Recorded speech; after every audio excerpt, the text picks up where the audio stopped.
Welcome. Welcome, everyone, to the launch of How to Grow a Family Tree by Eliza Henry-Jones. Hi, Eliza. Hi, Nina. How are you? I feel like the first question everyone sort of is asking at the moment is, how are you doing? How are you doing with everything that's happening in the world? How are you doing in isolation? I think we're very lucky to be where we are for isolation. We're on our little farm, and my mum's in a little house at sort of the bottom of the driveway. Oh, that's And so nice. Yeah. And my husband and little boy, we're up here, and we've got the horses and paddocks. And yeah, it's definitely, having that space is a massive privilege, and we're very grateful for it. That's so nice. I guess I wanted to start this event talking a little bit about the first time I heard of you as a writer. I also, as well as I'm a writer, but I also work at readings. And I think it was 2014, 2015, when I was at a book selling conference, and HarperCollins had a panel at that conference about their next big thing, and they were raving about this amazing young writer that they'd signed for a 2-book deal, and that she'd written the most extraordinary debut novel that was about family and grief. And I remember listening and thinking, yeah, I'm interested, and horses. And I was like, I'm in. There's horses in this book. And so I read In the Quiet, your debut, and it is just still remains one of my absolute favourite Australian debut novels that I've ever read. So thank you for writing such a beautiful novel. And then you wrote Ache, another adult novel. And then you came over to, I was going to say you came over to the dark side of YA, but actually I think you were in the dark side. You came over to the light side. You came over to young adult, and you wrote P is for Pearl. And then now you're on your 4th book that we're here to talk about, How to Grow a Family Tree. So I just wondered if you could talk a little bit about that journey as a writer. Oh, goodness. So tiring. Sum up your whole writing career. I think for me, writing was always a hobby, and I was working in community services, and it's just something that I've always really loved doing. And it's writing fiction is sort of how I've always constructed meaning out of things, rather than keeping a diary about whatever's particularly happening to me. I sort of have always explored the bigger themes, and I didn't really expect to get a novel published. I sort of had this secret desire to get a small run published, maybe when I was, 70 or something, 80, or, I just kept writing books, and eventually I thought someone would take pity on me. So signing for a novel was this absolutely surreal experience. And yeah, it's sort of weird. I sort of forget that I've written 4 books. It's nice. And I think I was going to say, it's interesting because I think that I continually expect to suddenly have this moment where I know how to write novels now, and I will be able to sit down and out it'll pop, and it'll be really easy, whereas each one has just been a completely unique horror.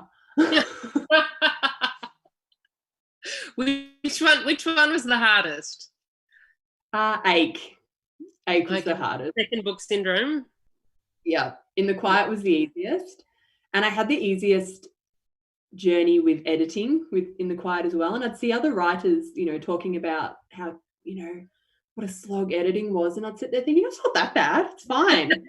I'm perfect, straight up. Yeah. And then Ache had, I think, 2 rewrites, 2 structural edits, and a copy edit, and it was that was my karma.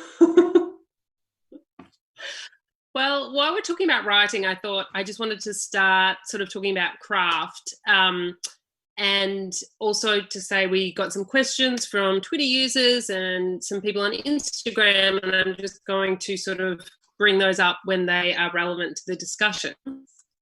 And we had a Twitter question from Jessica Tweets, and she said, what was the writing process like for this novel?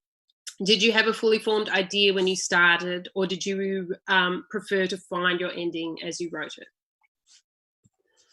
That's a good question. Oh, sorry, my mum is listening to this in the other room, and I can hear myself.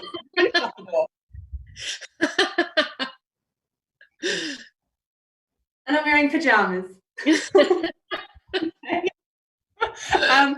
Okay, so writing family tree. So it was a really interesting process, actually. So I was pregnant and very unwell and very, very grumpy. And I was working on another young adult novel that was examining Alzheimer's. And I was really, really struggling with it. And every sentence was just this huge effort.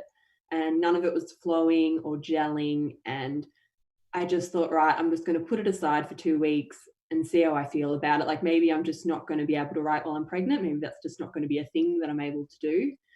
And during that 2 weeks, I just picked up my laptop and I just wrote the first draft. It was in 2 weeks. Well, pregnant. Yeah. Well, I couldn't really do anything else. Amazing. No, I can tell you, when I was pregnant, I was creatively just completely shut off. Could not write a word. So I am amazed. I bow down to you. Amazing. It was bizarre. I didn't give any thought to it, really. And pretty much the first probably maybe 10 pages in the novel are pretty much exactly what I just started writing initially for that first draft. And the unique hell for this, sorry, no, go. Oh, I was just going to say that the unique hell for this one was there was a lot of rewriting and editing, and it was such a team effort. And I absolutely love working with the team at HarperCollins, and I love working with Lisa, who published Tears for Pearl and Family Tree. She's incredible, and this would have been an awful book without Lisa. So I'm so grateful. It was a big job to get it from first draft to publication, and yeah, Lisa was wonderful to work with. That's so nice to hear.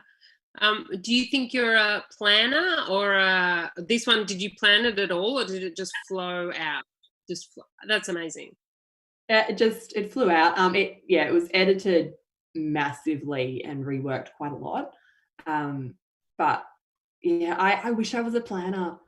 And sometimes I try to be a planner, and I don't know whether you can sort of see my little blackboard, and there's words written up there. And next to it, I had all these chapters for my next book all written up. But then I realized I wasn't actually sticking to it at all. So I got cranky and wiped them off.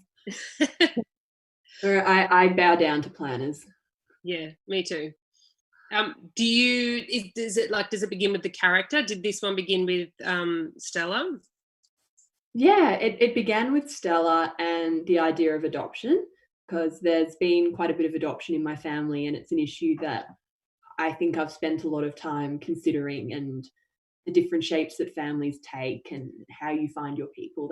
They're all things that I've spent a lot of time mulling over. So I think that's where that sort of came from. But every one of my novels has been different.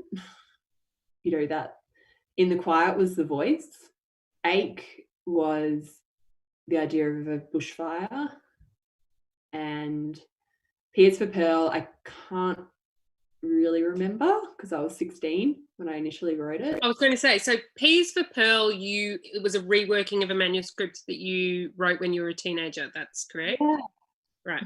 And so I guess it's such a different process for the two YAs, that one that you wrote as an adult and one that you wrote as a teenager. What do you think, is there anything in the writing process, or what do you think was different from a craft sort of point of view? Oh, that's a good question. I can't really remember. I think there was just this real excitement when I wrote it when I was 16. And for my Year 12 art project, I typeset it all and designed the cover, and my gorgeous art Illy Pelletier used to run me down to this bookbinding place down the street on her lunch break. So, you know, that was sort of the first book I actually, you know, like I held it and it was this solid thing it wasn't really a pretty cover. I was going through. I was going to say, was the cover anything like the cover on the published book? No, it was, I should like post a picture up on Twitter and Instagram. It was this super goth, like black. Yeah. But yeah, I think there was that real joy, and reworking Peters for Pearl, I sort of felt that joy and fell into it in a lot of ways, which was really special. And I think, you know, there is still a huge amount of joy in writing. And for me, I couldn't write if there wasn't that joy, but it's different when you're an adult. I think there's an intensity when you're a teenager. But yeah, I don't know whether that answers the question or not, but. And so you wrote it in How to Grow a Family Tree in 2 weeks while you were pregnant, and so the reworking, were you editing it with the publisher while you were still pregnant, or did that happen when you had a newborn? Yeah, so I sent it to Lisa probably sooner than I should have, and she was incredibly kind and gracious about it. And I'm glad I did, because she had so many wonderful ideas that really helped shape it. So I think I did, gosh, it's all a bit of a blur, late pregnancy and Henry. I think the big structural things were while sort of towards the end of my pregnancy. I wrote it when I was about 6 months pregnant, and then reworked it. Kind of in that joyful second trimester where you're before you're after the sickness, but before the real pain sets in.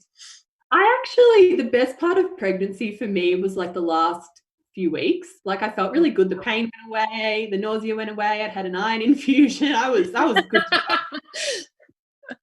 I think because I'm big, like I'm 6 foot tall and I'm solid. Like I think I carried him probably a bit more easily than people who are probably more delicately built. I don't know whether that's a thing, but so yeah. And then the rest of the editing happened in Henry's.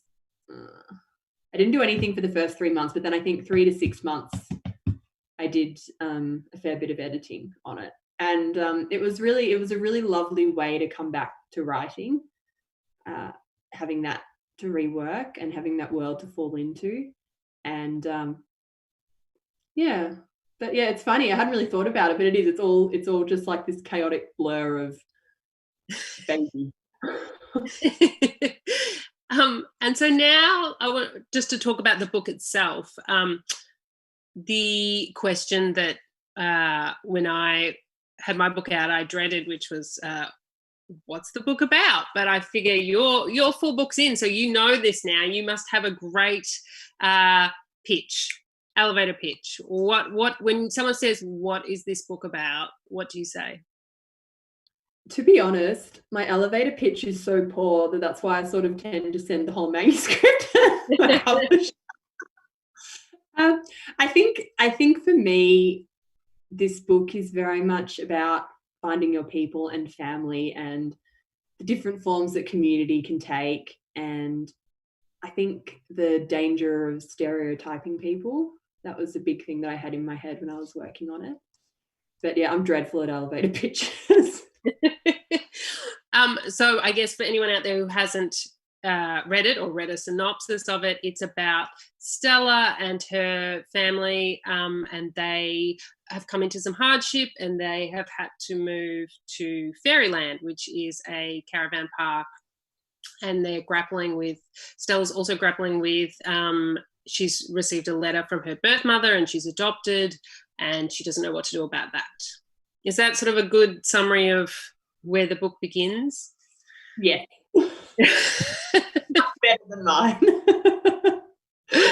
Well, no, because the other question I was going to ask is, yeah, sort of, there's like what the summary of what's happening in the book, but also like what do you feel is at the heart of your book, and so which you did cover, which is like those themes and that what it's ultimately about.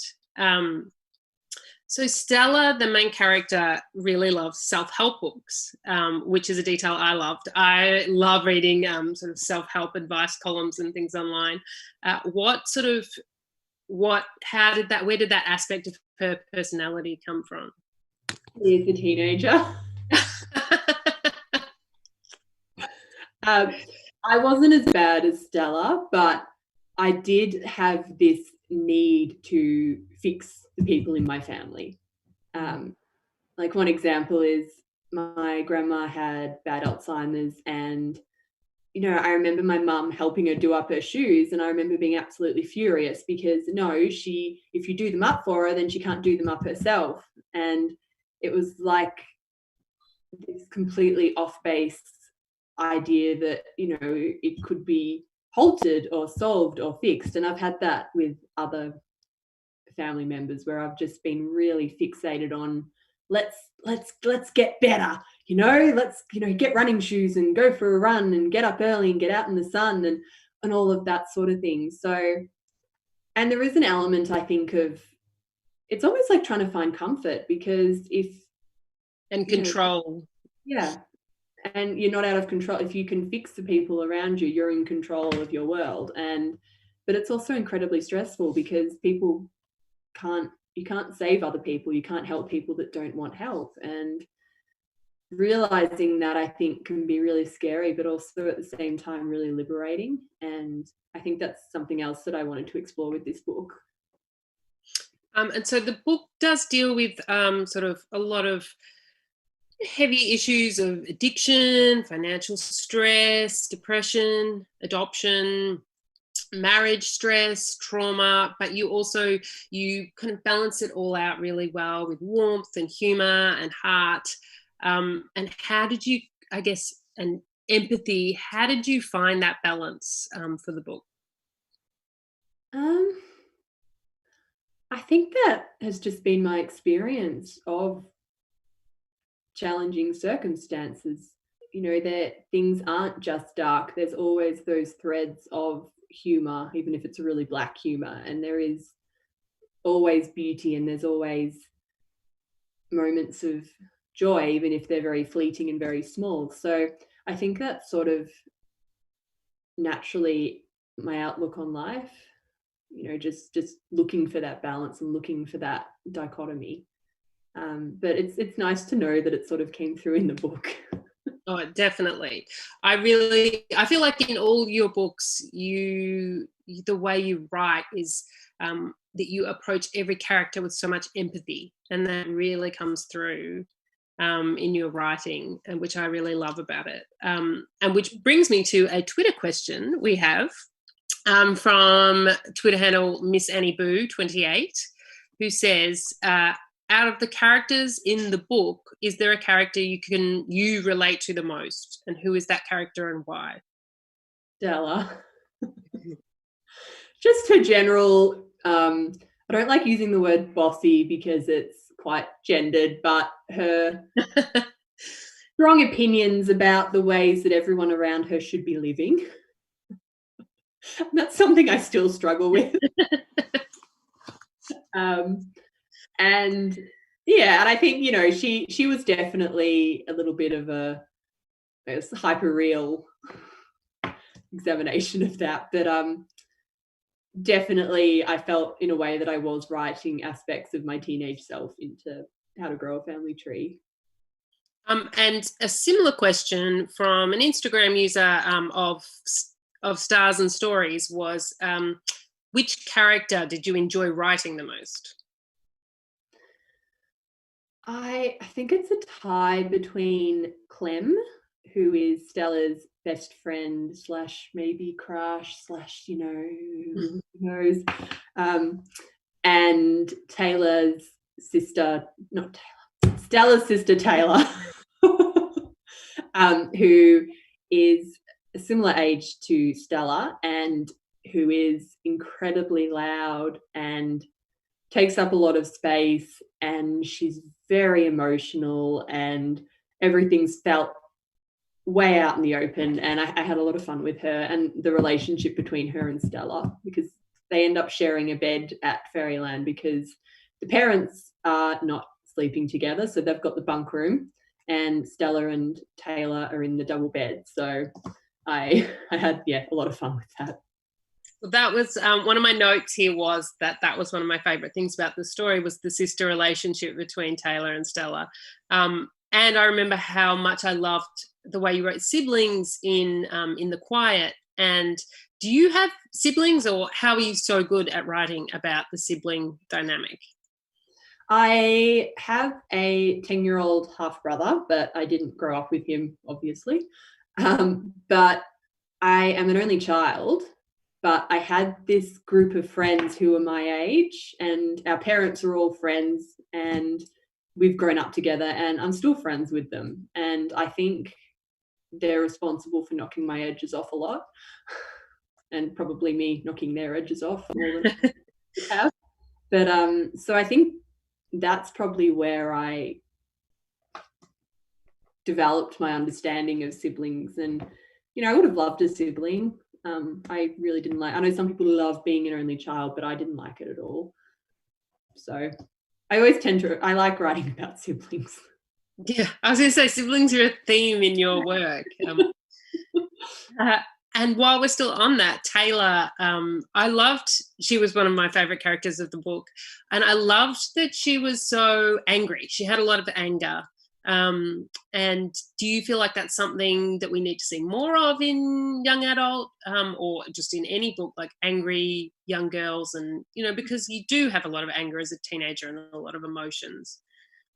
Absolutely. And I think we do need to see more angry girls and angry women, because, there is that pressure to be good and to be well behaved and to be the peacemaker and all of that sort of thing. And I think we internalize a lot of that.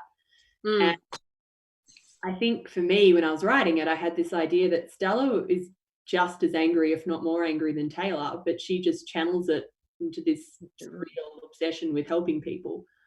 And, Taylor is a lot healthier in how she's processing it. And when I worked running therapy groups for kids, it wasn't the kids that were really explosive and throwing tantrums all over the place that you worried about. It was the really quiet ones that, wouldn't reply when you said their name in their ear 5 times. So, I am interested in the different ways that I get emotion manifests in people. Mm-hmm. How healthy it is to normalize all of the emotions. And it's a really hopeful book. Do you feel like YA books have an obligation to be hopeful, or do you just that's just who you are and how you write it? I think all my books have hopeful endings. I sort of rework the ending a fair bit for Family Tree, and I think while it's hopeful, it's not trying to find the balance between talking and giving too many spoilers, but there's not everything sort of tied up really neatly. No. That was important to me, to have this hope and this happiness and this warmth at the end.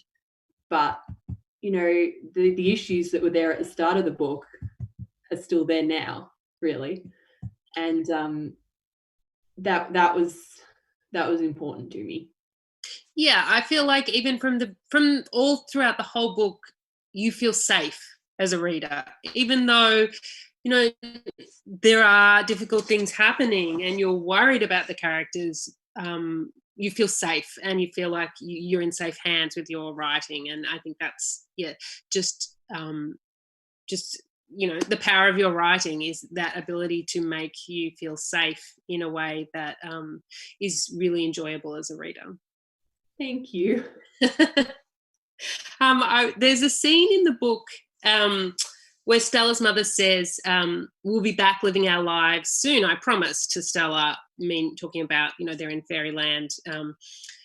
And Stella thinks, I am living my life. Life hasn't just stopped because something difficult has happened. And I just thought that was a really nice way to look at what's happening kind of in the world right now. And I really just makes this book seem so timely in so many ways about what that idea of, you know, still terrible things are happening, but it doesn't mean, and you feel like your life is on hold, but you can still enjoy, I guess, what you have.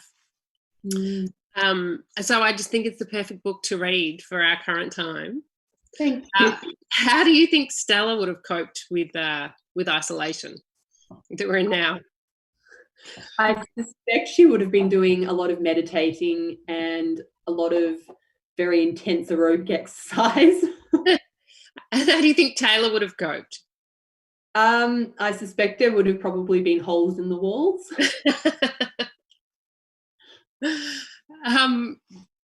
So you grapple with kind of class issues a lot in the book, between like different schools that people go to, this idea of living in a caravan park, which is not a caravan park that you go to for a holiday, but sort of a caravan park you go to when you lose your home. And class issues between friendships. Is that something sort of, you said you just wrote it in 2 weeks, so maybe you weren't actively thinking about it, but did it just come about naturally, or was it something you really were thinking, I want to explore this issue? Class is something that I don't know enough about to comment intelligently on, but it's something that I think about a lot. And I think, for me, I had some stuff to deal with, but I largely grew up very, very privileged. And I think I felt that I was really worldly and I understood, the lay of the land, had been around the block a little bit. And then I started working in community services with really vulnerable families in really challenging situations. And I realized how incredibly privileged I was and how lucky I am. And I think that often, you end up interacting largely with people who are, probably from a similar socioeconomic bracket to you. And things get very distorted when that happens, and you don't necessarily understand the full spectrum of, how society is. And what I really wanted to explore was, and this was consciously in my head, that we're so quick to stereotype people. We're so quick to say as a society, oh, this, that person's just, a junkie, or, whatever. I hate that term, but it's still floating around. I read it in articles and things like that. And I wanted to explore that, there are reasons why people are in those situations, and they're often incredibly complex, and sometimes they go back generations. And people are incredibly resourceful and people are incredibly strong. And I think we need to be a lot more aware of that before we stereotype. On a similar sort of discussion, there's a lot of Stella and her family feel a lot of shame and embarrassment about what their circumstances have become. And that is sort of a really big theme, and I was really interested in how you explored that. How do you feel how do you approach writing about shame? Oh, that's a good question. I think I'm interested in shame because as sort of it's almost like the top layer of something. And I think with shame, there's always things underneath it. And whether those, fear, or it's guilt, or it's anger. And I think shame is one of those things that's always multifaceted. It's never just a simple shame. There's always things to unpack. And I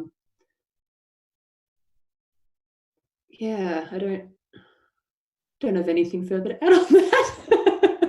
Thought I did, but I don't. Well, taking a completely different turn, there's a couple of characters in the book, Zin and Richard, who love flowers and gardening, and I just felt like gardens were sort of a theme of healing. There was definitely a lot of gardening in the book, and there was a feel of that it was healing for the characters, and I feel like that's coming from your personal love of gardening, perhaps. that kind of spills into the book. Did you want to talk about that?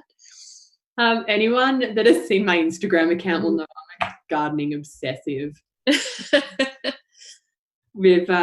was part of the big reason why we ended up living where we do, because there were already huge orchards set up under netting and vegetable beds all with irrigation, and a lot of, there was established meddlers, like, whoa.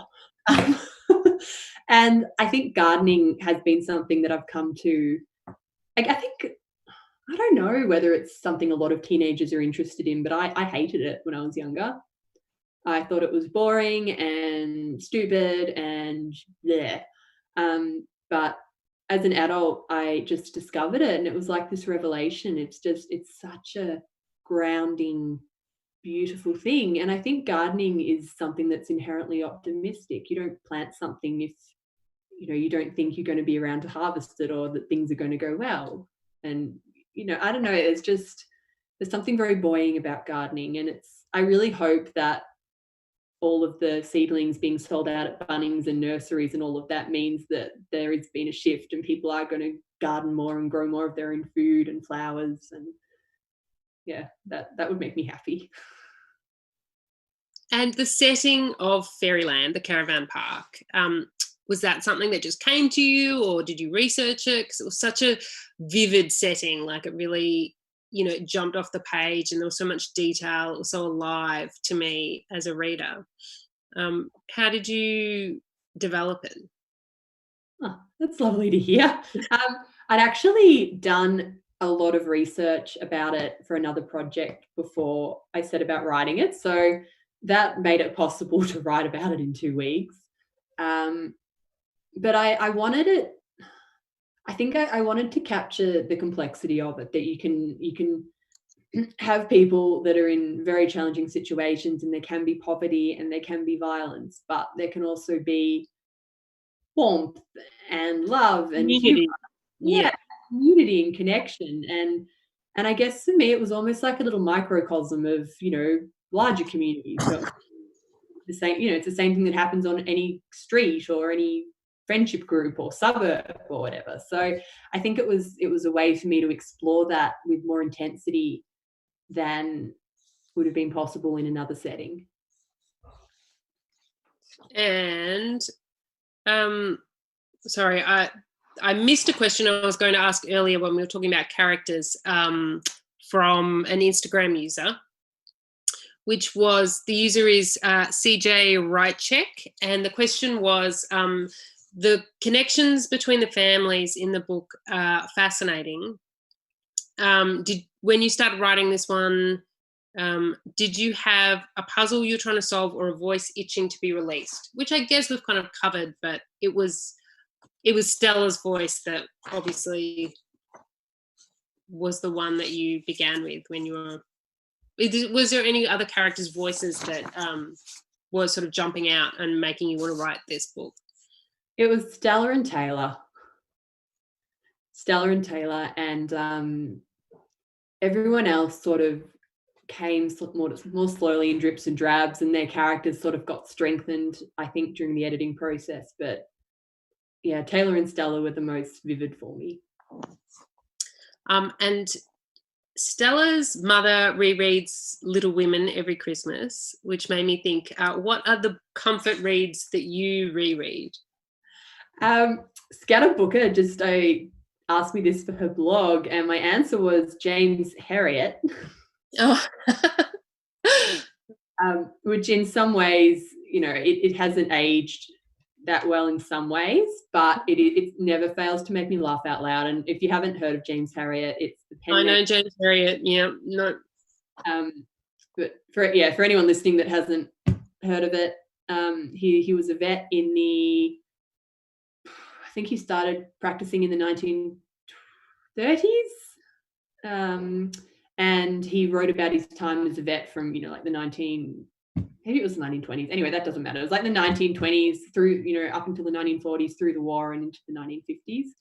And they're just beautiful. And he's in the Yorkshire Dales, and I love it. And I reread that quite frequently. There's a whole series of them. And what books did you, you wrote it in 2 weeks, so maybe you didn't even have time to read anything while you were writing it.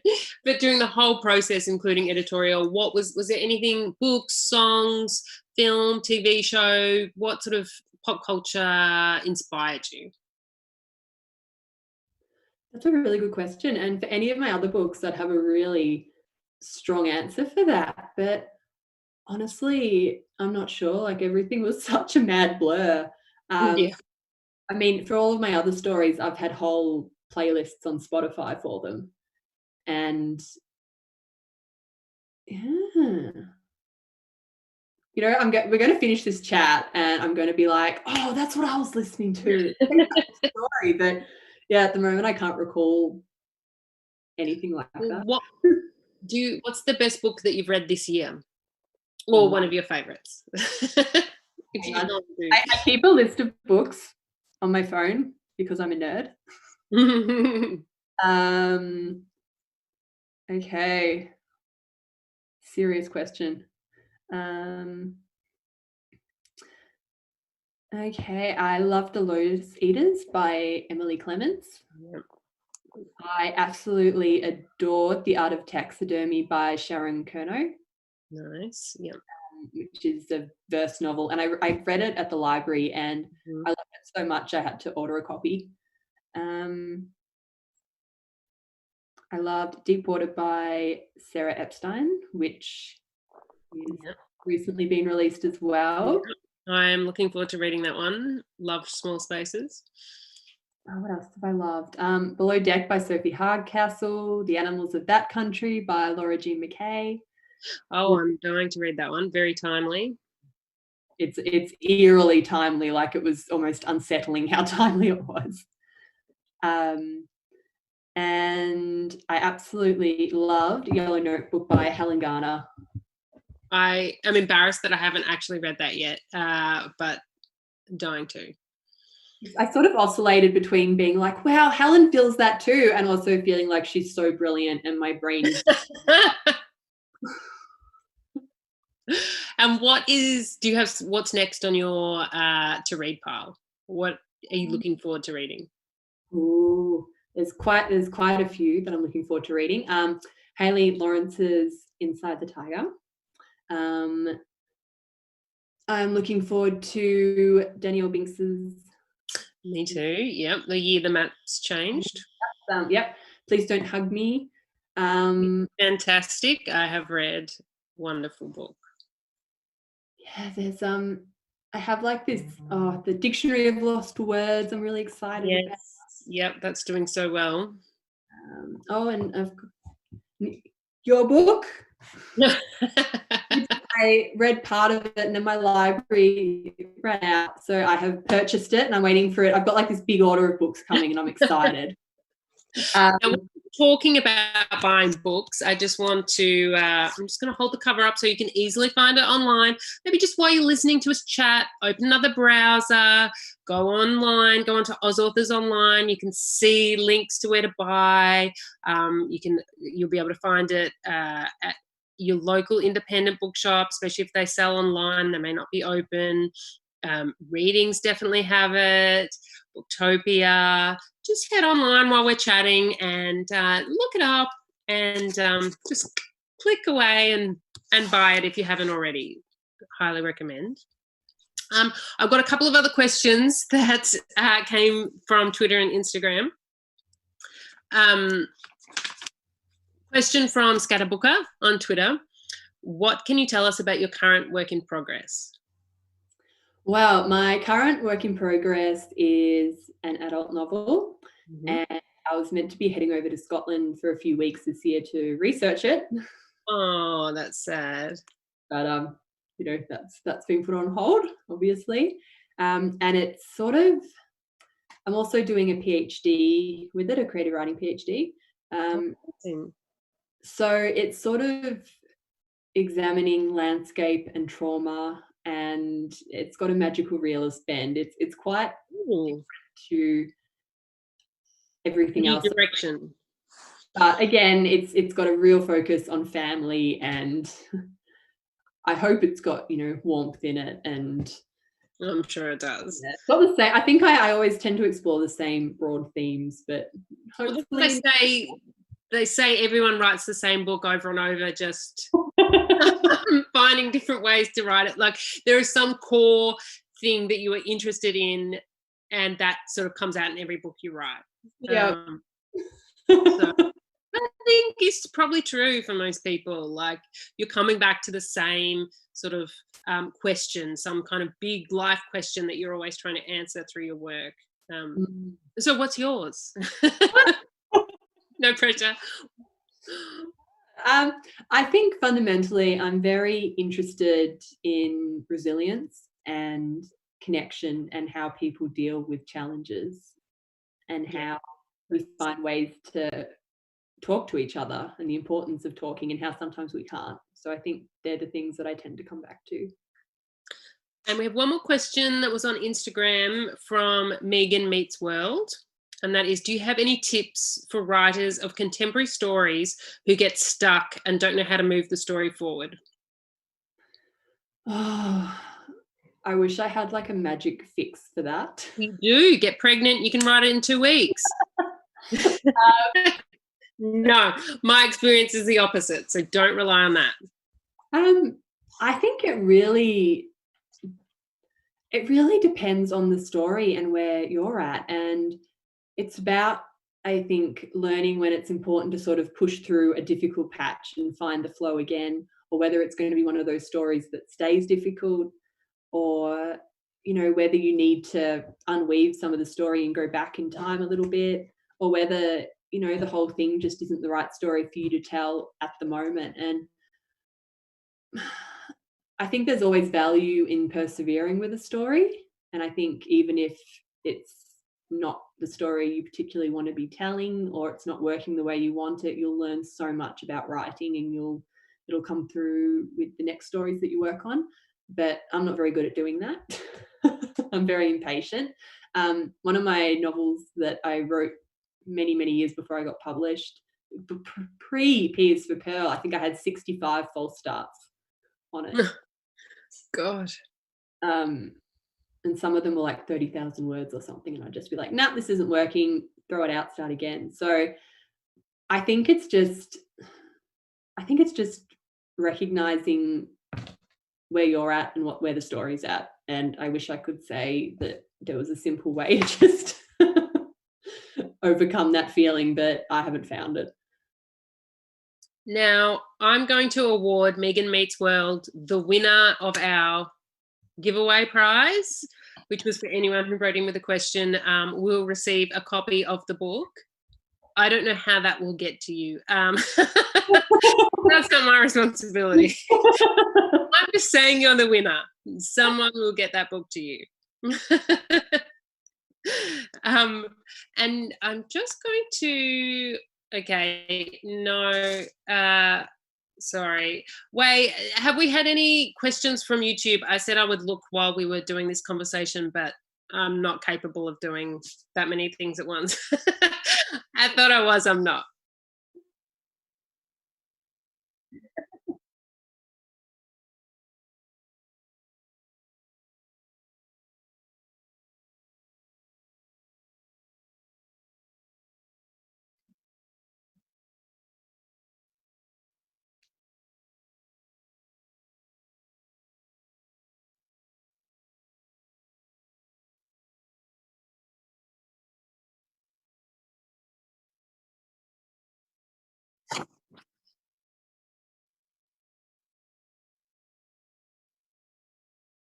That's a really good question.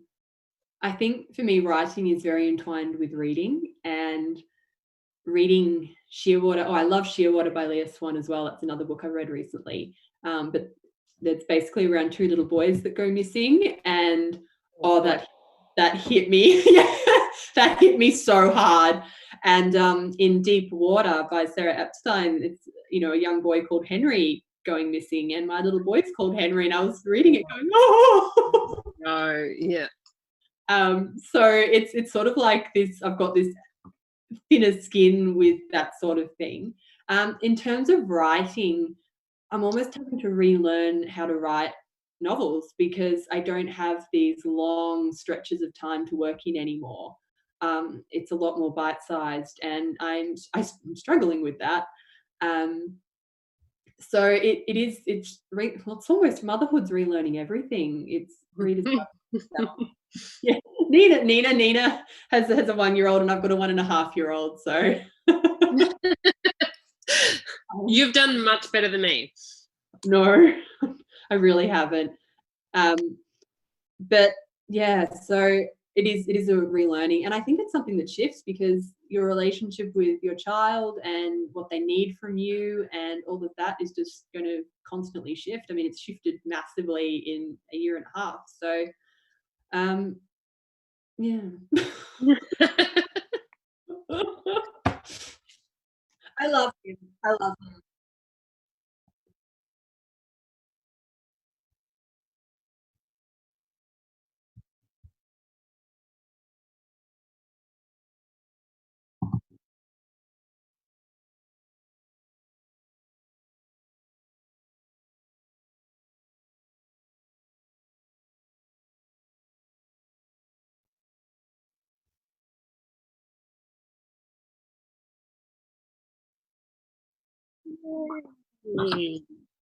It's launched.